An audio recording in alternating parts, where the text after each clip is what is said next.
महाराष्ट्र राज्य सरकारच्या वतीने शासकीय तंत्रनिकेतन महाविद्यालयात मंजूर झालेल्या शासन पदवीधर अभियांत्रिकी महाविद्यालयातील पदवी अभ्यासक्रम प्रक्रिया शासनाने तत्काळ सुरू करावी आणि सोलापूर शहर जिल्ह्यातील होतकरू तरुण विद्यार्थ्यांची गैरसोय थांबवावी अशा मागणीचे निवेदन सोलापूर जिल्ह्याचे पालकमंत्री तथा उच्च व तंत्र शिक्षण मंत्री चंद्रकांत दादा पाटील यांच्याकडे सोलापूर विकास मंचच्या वतीने देण्यात आले। सोलापूर विकास मंचच्या सदस्यांनी दिलेल्या निवेदनात नमूद करण्यात आले आहे की सर्व आवश्यक मंजुरी आणि निधी मिळाल्यानंतर आता प्रवेश प्रक्रिया कासव गतीने होत आहे, ती लवकर सुरू करावी।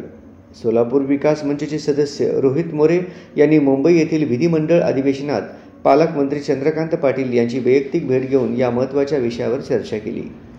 पालकमंत्री चंद्रकांत पाटील यांनी हा विषय व्यक्तिगत पातळीवर पाहणार असल्याचे आश्वासन दिले आणि या मागणीची तात्काळ अंमलबजावणी करण्याचे वचन दिले। तसेच सोलापूर विकास मंचच्या अभ्यासपूर्ण पाठपुराव्याचं आणि जिद्दीचा कौतुकही करण्यात आले।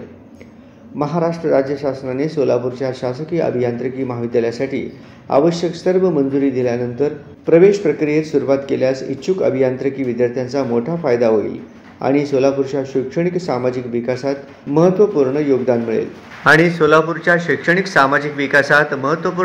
मिळेल। सोलापूर विकास मंचच्या सदस्यांनी याबद्दल पालकमंत्री चंद्रकांत पाटील यांचे आभार मानले असून तत्काळ कृतीची अपेक्षा त्यांनी व्यक्त केली आहे।